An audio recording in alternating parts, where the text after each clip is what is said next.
On April 18, 2026, the Union Cabinet approved the Bharat Maritime Insurance Pool, the BMI pool, and here is why this changes everything. India's maritime sector handles over 70% of the country's trade by volume and nearly 95% by value. That's crude oil, food, medicine, electronics, all moving on ships. Now every ship needs insurance in case it sinks, catches fire, hits another vessel, or sails through a war zone.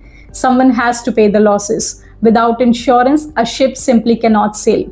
But here was India's biggest vulnerability. For decades, India was almost entirely dependent on foreign insurance company and foreign underwriters. The biggest among them is a London-based international body called the IGPNI Club, the International Group of Protection and Indemnity Clubs, which controlled the majority of India's maritime insurance.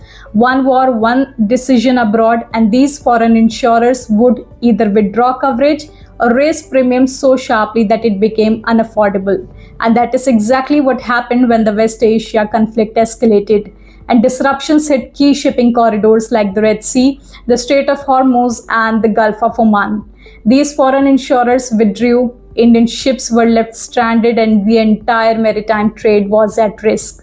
India's energy security, food supply, and economy all hanging by a thread controlled by these foreign hands. So now India has taken back that control. The Bharat Maritime Insurance Pool, the BMI pool, is backed by a sovereign guarantee of Rs 12,980 crore, meaning the Indian government's own money stands behind it. The pool's combined capacity to insure ships will be around 950 crore rupees, the amount available at any given time to pay out claims and cover risk. Indian insurance companies including GIC Re, New India Assurance, and others will become members of this pool and issue policies together. No single private company carries the risk alone. They share it, backed by the government.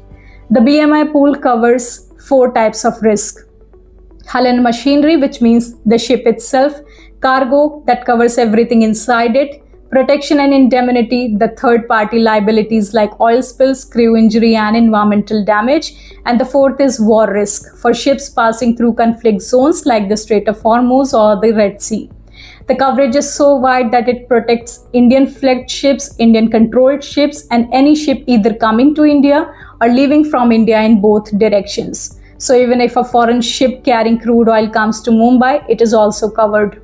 A dedicated governing body will oversee everything. Now this move directly aligns with India's Maritime India Vision 2030, the goal of becoming one of the top maritime nations in the world by 2047. Thank you.